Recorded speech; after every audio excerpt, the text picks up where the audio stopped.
Breaking news చూస్తున్నాం. ఇటు America Iran మధ్య డీల్ కుదరలేదు. శాంతి చర్చలు విఫలమైపోయాయి. ఏ క్షణమైన రెండు దేశాల మధ్య మళ్ళీ యుద్ధం మొదలవబోతుంది. యుద్ధానికి సిద్ధమైన ఇటు ఇరాన్ అమెరికా. ఇటు ఇరాన్ను అన్ని వైపులా చుట్టుముట్టేసింది అమెరికాకు సంబంధించిన సైన్యం. ఇటు హార్మోజ్ వైపు దూసుకెళ్తున్నాయి అమెరికాకు సంబంధించిన యుద్ధ నౌకలు. USS Abraham Lincoln, USS Tripoli, USS Ford, ఇలా అత్యాధునిక వెపన్స్తో రంగంలోకి వార్షిప్స్ దిగిపోయాయి. గతంలో ట్రంప్ కూడా కొన్ని స్టేట్మెంట్స్ ఇచ్చాడు.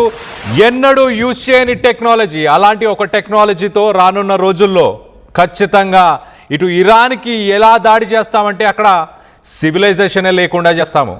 అంటే ఇరాన్ ఓన్లీ హిస్టరీలోనే, చరిత్రలోనే ఇరానియన్స్ గురించి ఉంటుంది తప్పించి ప్రపంచంలో వాళ్ళు బతకరు, వాళ్ళని బతకనివ్వనంటూ ఇలాంటి స్టేట్మెంట్స్ ట్రంప్ చేశాడు. మరో పక్కన 50,000 మందికి పైగా అమెరికాకు సంబంధించిన స్పెషల్ మెరైన్స్, పారాట్రూపర్స్, వీరందరూ రంగంలోకి దిగడానికి సిద్ధంగా ఉన్నారు.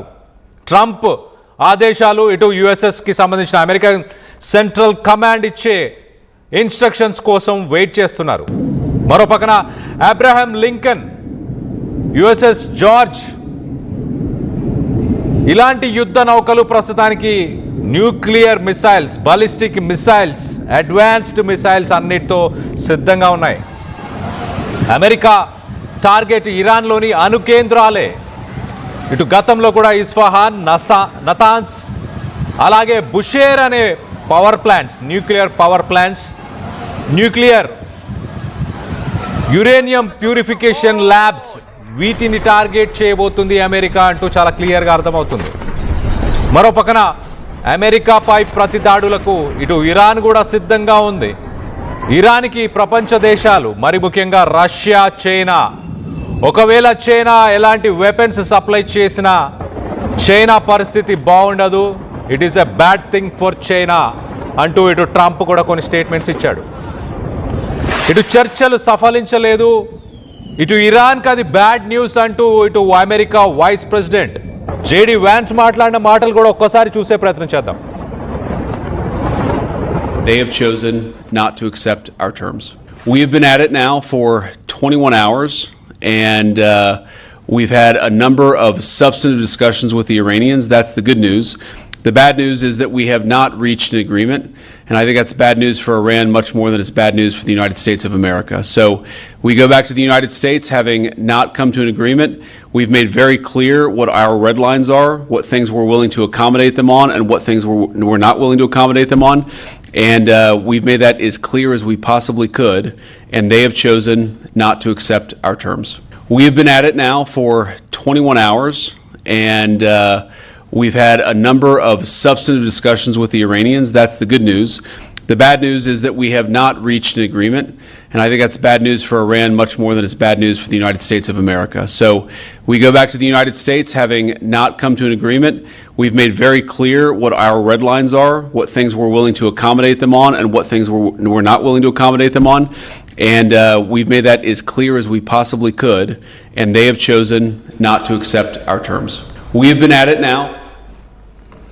వైస్ ప్రెసిడెంట్ జేడీ వ్యాన్స్ చెప్పిన మాటలు మనం ఒక్కసారి గమనిస్తే, it is bad news for Iran, it is not much bad news for America. అమెరికాకి అంత బ్యాడ్ న్యూస్ కాదు, కానీ ఇరాన్కి ఖచ్చితంగా చాలా బ్యాడ్ న్యూస్ అంటూ ఇటు వైస్ ప్రెసిడెంట్ జేడీ వ్యాన్స్ చెప్పుకొస్తున్నారు. మరోపక్కన రైట్ సైడ్ బాక్స్లో కనిపిస్తున్న విజువల్స్లో మనం చూడొచ్చు, ఇటు మైన్స్ని, స్ట్రైట్ ఆఫ్ హార్మోజ్లో మైన్స్ని రిమూవ్ చేయడానికి ఇటు అమెరికాకు సంబంధించిన మైన్స్ స్వీపర్స్, నావీకి సంబంధించిన షిప్స్, అవి మైన్స్ని ఏవైతే ఇటు స్ట్రైట్ ఆఫ్ హార్మోజ్లో ఏర్పరిచిన మైన్స్ ఏవైతే ఉన్నాయో వాటన్నిటిని కూడా రిమూవ్ చేయడానికి ఆ షిప్స్ పనిచేస్తాయి. ఆ షిప్స్ పనిచేయడానికి ప్రస్తుతానికి స్ట్రైట్ ఆఫ్ హార్మోజ్కి ఒక పక్కన ఆ మైన్స్ రిమూవ్ చేయడానికి అమెరికన్ నావీ షిప్స్ సిద్ధంగా ఉన్నాయి. వెళ్ళి అవి రిమూవ్ చేసే పనిలో ఉన్నట్టు తెలుస్తుంది. మరో పక్కన ఇరాన్ ఆ మిలిటరీ షిప్స్, అమెరికన్ నావీ షిప్స్ని కూల్ చేస్తానంటూ బెదిరిస్తుంది. మనం చూడొచ్చు ఇటు రైట్ సైడ్ బాక్స్లో different types of mines, floating mines అంటే అవి తేలి ఆడే మైన్స్, అలాగే కొన్ని నెక్స్ట్ మనం చూస్తే కనుక డ్రిఫ్టింగ్ మైన్స్ ఉన్నాయి, యాంకర్డ్ మైన్స్ ఉన్నాయి, టార్పెడో మైన్స్ ఉన్నాయి, 3 mines, bottom mines. So Iran 31 కిలోమీటర్లు స్ట్రైట్ ఆఫ్ హార్మజ్, ఆ 31 కిలోమీటర్లు కింద సొరంగాలని, టనల్స్ని బిల్డ్ చేసింది. ఆ టనల్స్ నుంచి టార్పెడో లాంటి మైన్స్, అంటే ఒక మిసైల్ ఎలా అయితే ఒక సబ్మెరీన్ నుంచి కానీ ఒక షిప్ నుంచి ఎలా అయితే మిసైల్ వస్తుందో అలా కింద నుంచి డైరెక్ట్గా మిసైల్ వచ్చి పైన ఆ షిప్స్ని స్ట్రక్ చేస్తుంది. మరో పక్కన ఫ్లోటింగ్ మైన్స్ అంటే తేలి ఆడే మైన్స్ మనం లెఫ్ట్ సైడ్ విజువల్లో చూస్తున్నాం. అలాంటివి యాంకర్డ్ మైన్స్ అంటారు. వాటిని గొలుసుల ద్వారా కింద వాటిని ఏర్పరుస్తారు. కొన్ని ఇలా నీళ్ళపైనే తేలాడే మైన్స్ కూడా ఉంటాయి. ఇలా ఏర్పరిచే బోట్స్ అన్నిటినీ కూడా నాశనం చేశాం, ధ్వంసం చేశామంటూ ట్రంప్ కూడా గతంలో మాట్లాడాడు. ట్రంప్ నిన్న కూడా ఇటు ఇరాన్కి సంబంధించిన ఎయిర్ ఫోర్స్, రాడార్ సిస్టమ్, అలాగే నావీకి సంబంధించిన ఫోర్సెస్ అన్నిటినీ కూడా ధ్వంసం చేసేసాను, ఇంకా టాప్ లీడర్స్ని కూడా ధ్వంసం చేసేసాను. ఇరాన్లో మేము అచీవ్ చేయాలనుకునేదంతా అచీవ్ చేశాము. స్ట్రైట్ ఆఫ్ హార్మోజ్ నుంచి ఒక్క చుక్క ఆయిల్ కూడా అమెరికాకు అవసరం లేదు. మాకు అక్కడ నుంచి ఎలాంటి సరఫరాలు లేవు, ఎలాంటి వాణిజ్యం కూడా లేదు. నాటోకి సంబంధించిన దేశాలు వాటికి అక్కడి నుంచి ఆయిల్ సరఫరా జరుగుతుంది. అలాంటి దేశాలు ప్రస్తుతానికి ఎలాంటి సపోర్ట్ ఇవ్వలేదు అమెరికాకి. అవి ఒక చీప్ కంట్రీస్ అంటూ కూడా నిన్న ట్రంప్ మాట్లాడాడు. అలాగే ఇరాన్కి కనుక చైనా సపోర్ట్ చేసిన, చైనా మిసైల్స్ని కానీ వెపన్స్ని కానీ సప్లై చేసిన చైనా పరిస్థితి కూడా దారుణంగా ఉండబోతుంది. It is bad for China అంటూ కూడా ట్రంప్ స్టేట్మెంట్స్ ఇచ్చాడు. సో మొత్తం మీద రెండు దేశాల మధ్య యుద్ధంతో థర్డ్ వరల్డ్ వార్ జరిగే ఛాన్సెస్ ఉన్నట్టు చాలా క్లియర్గా అర్థమవుతుంది. మరి న్యూక్లియర్ వెపన్స్ని యూజ్ చేయబోతున్నారా అంటే ఖచ్చితంగా అమెరికా దానికి కూడా వెనకాడను అంటూ అమెరికా ఉంది. అమెరికా గతంలో కూడా ఇటు ట్రంప్ కూడా గతంలో కొన్ని స్టేట్మెంట్స్ ఇచ్చాడు. ఇటు ఇరానియన్ సివిలైజేషనే లేకుండా చేసేస్తాను అంటూ ట్రంప్ మాట్లాడాడు. మరి ఈసారి దానికి పూనుకుంటాడా, లేకపోతే పవర్ ప్లాంట్స్, అలాగే ఇటు ఇరాన్కి సంబంధించిన న్యూక్లియర్ ఫెసిలిటీస్ ఇస్ఫహాన్, నతాన్స్, బుషేర్ ఆ ప్లేసెస్లో ఉన్న న్యూక్లియర్ ఫెసిలిటీస్లో ఒకవేళ న్యూక్లియర్ బాంబుతో అటాక్ చేస్తే ట్రంప్ దాని ఇంపాక్ట్ పక్కనే ఉన్న ఇరాక్, ఇటు పక్కన ఉన్న పాకిస్తాన్, ఇటు కింద ఉన్న Saudi Arabia, United Arab Emirates, Gulf of పర్షియాలో ఉన్న సముద్ర నీరంతా కూడా కలుషితం అయిపోతుంది. రేడియో యాక్టివ్ ఎలిమెంట్స్ గాల్లో అలాగే ఆ వాటర్లో కూడా ఆ రేడియో యాక్టివ్ ఎలిమెంట్స్ ఉండబోతున్నాయి. కొన్ని దశాబ్దాల పాటు ఆ ఎలిమెంట్స్ ఉంటాయి. ఇటు మనం 1945 ఒకసారి మనం చూస్తే కనుక ఇటు జపాన్లో జరిగిన ఆ యుద్ధం, జపాన్లో చేసిన ఆ న్యూక్లియర్ అటాక్స్ వల్ల ఇప్పటికీ దాని పర్యవసాలు, ఇప్పటికీ దాని side effects, radio active elements, అలాగే రష్యా యుక్రెయిన్కి సంబంధించిన చెర్నోబిల్ న్యూక్లియర్ పవర్ ప్లాంట్లో జరిగిన ఆ డిస్ట్రక్షన్ వల్ల ఇప్పటికీ 40 సంవత్సరాలైనా కూడా ఆ రేడియో యాక్టివ్ ఎలిమెంట్స్ ఇప్పటికీ అక్కడ ఉన్నాయి. దాన్ని ఒక డేంజర్ జోన్గా ప్రకటించారు. అమెరికా మరి అలాంటి ఒక న్యూక్లియర్ అటాక్కి పూనుకుంటుందా అంటే ట్రంప్ ససేమిరా ఒప్పుకోవట్లేదు. ట్రంప్ ఖచ్చితంగా న్యూక్లియర్ అటాక్ కూడా సిద్ధంగా ఉన్నామంటూ గతంలో స్టేట్మెంట్స్ చేశాడు. సో న్యూక్లియర్ అటాక్ జరగబోతుందా, ఒకవేళ అయితే ప్రపంచ దేశాలు దాన్ని ఎలా రిసీవ్ చేసుకోబోతున్నాయి, ఆ న్యూక్లియర్ కంటామినేషన్ని ఎలా కంట్రోల్ చేయాలనుకుంటున్నారు, ఓన్లీ సర్టన్ ప్లేసెస్నే టార్గెట్ చేస్తారా, ఇస్ఫహాన్, నతాన్స్, బుషేర్ ఇలాంటి ప్లేసెస్నే టార్గెట్ చేస్తారా, లేకపోతే 50,000 మంది సైనికులు సిద్ధంగా ఉన్నారు, నావీకి సంబంధించిన సీల్స్, పారాట్రూపర్స్ ఏ క్షణమైనా యుద్ధానికి వెళ్ళడానికి ఇటు US American central command instruction కోసం వెయిట్ చేస్తున్నారు. మరి జేడీ వ్యాన్స్ ప్రస్తుతానికి ఇస్లామాబాద్ నుంచి బయలుదేరి అమెరికాకు వెళ్తున్నాడు, వాషింగ్టన్కి వెళ్తున్నాడు. మొదటగా వాషింగ్టన్కి వెళ్ళిన తర్వాత ఇటు ట్రంప్ అలాగే అమెరికాకు సంబంధించిన సెంట్రల్ కమాండ్తో కొన్ని డిస్కషన్స్లో పాల్గొంటాడు. ఆ పాల్గొన్న తర్వాత ఎలా ఇరాన్ మెడలు వంచాలి, ఇరాన్ పైన ఎలా అటాక్ చేయాలి అంటూ డెసిషన్ తీసుకునే అవకాశం ఉంది. ఇటు ఇజ్రాయెల్తో కూడా కోఆర్డినేటెడ్ స్ట్రైక్స్ చేయడానికి ఇజ్రాయెల్తో కూడా చర్చలు జరిపే అవకాశం ఉంది.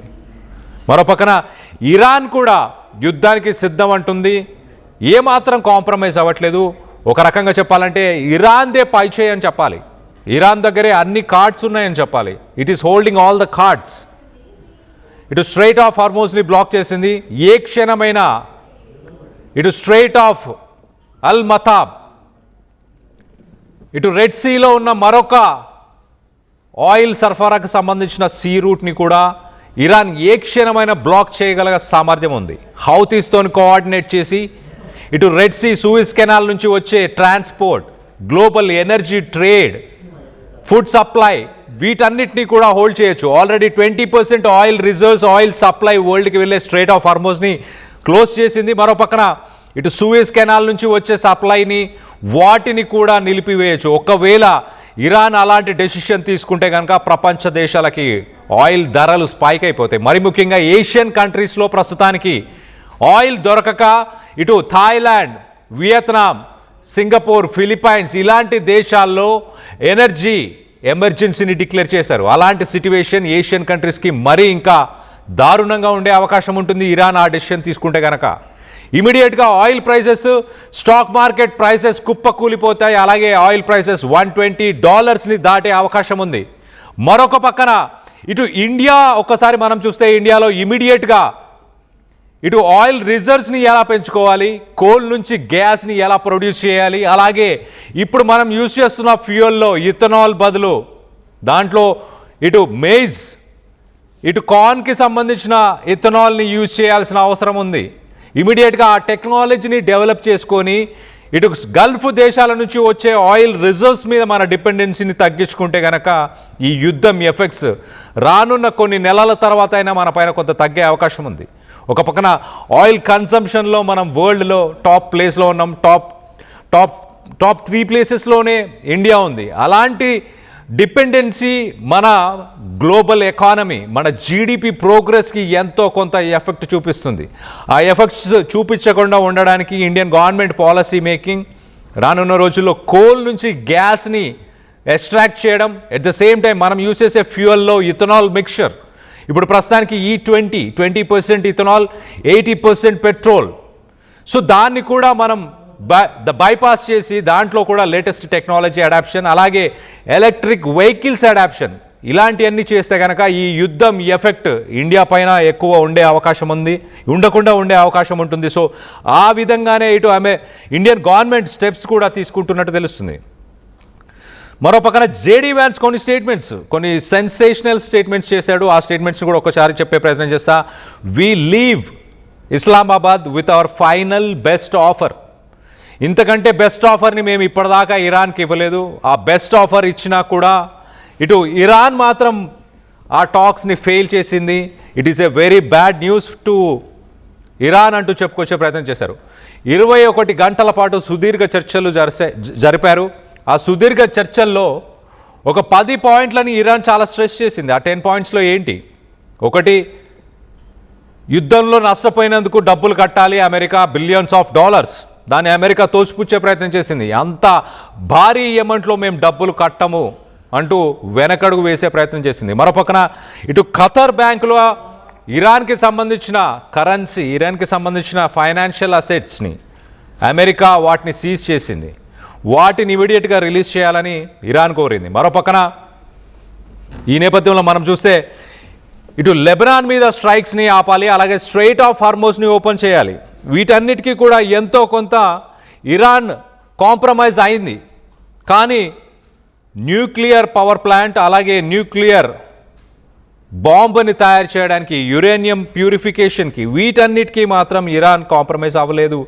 దానికి JD Vance, the bad news is that we have not reached an agreement. I think that's bad news for Iran, much more than it's bad news for United States. So ఇరాన్కి అది చాలా పెద్ద బ్యాడ్ న్యూస్, అమెరికాకు అంత పెద్ద bad news కాదు అంటూ ఇటు JD Vance ఆ స్టేట్మెంట్ ఇచ్చాడు.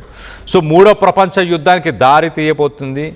నెక్స్ట్ 24 అవర్స్లోనే స్ట్రైక్స్ని మనం చూడబోతున్నాం ఇరాన్ పైన. ఇటు అమెరికా, ఇజ్రాయెల్ కోఆర్డినేటెడ్ స్ట్రైక్స్ ఉండబోతున్నాయి. మరో పక్కన ఇరాన్ ఎలా రియాక్ట్ అవ్వబోతుంది అన్న దానిపై ప్రపంచ దేశాలకు సంబంధించిన ఆయిల్ ప్రైజెస్, ప్రపంచ దేశాలకు సంబంధించిన economy, global energy sectors, stock markets ఇవన్నీ కూడా అమెరికా, ఇటు ఇరాన్ ఏం డెసిషన్ తీసుకుంటుంది అన్న దానిపై ఆధారపడి ఉంది. దీనికి సంబంధించి మీరేమనుకుంటున్నారు? ఈ యుద్ధంలో ఇరాన్ గెలవబోతుందా, అమెరికాది పై చేయి ఉండబోతుందా? అన్ని కార్డ్స్ని అయితే ఇరాన్ హోల్డ్ చేసి అమెరికా లాంటి ఒక సూపర్ పవర్ని ప్రస్తుతానికి శాసిస్తుంది. దీనికి సంబంధించి మీ అభిప్రాయాలు ఏంటనేది కింద కామెంట్ రూపంలో తెలియపరచండి. We go back to the United States having not come to an agreement. We've made very clear what our red lines are, what things we're willing to accommodate them on, and what things we're not willing to accommodate them on. And we've made that as clear as we possibly could, and they have chosen not to accept our terms. We've been at it now for 21 hours, and we've had a number of substantive discussions with the Iranians. That's the good news. The bad news is that we have not reached an agreement, and I think that's bad news for Iran much more than it's bad news for the United States of America. So we go back to the United States having not come to an agreement. We've made very clear what our red lines are, what things we're willing to accommodate them on, and what things we're not willing to accommodate them on. And we've made that as clear as we possibly could, and they have chosen.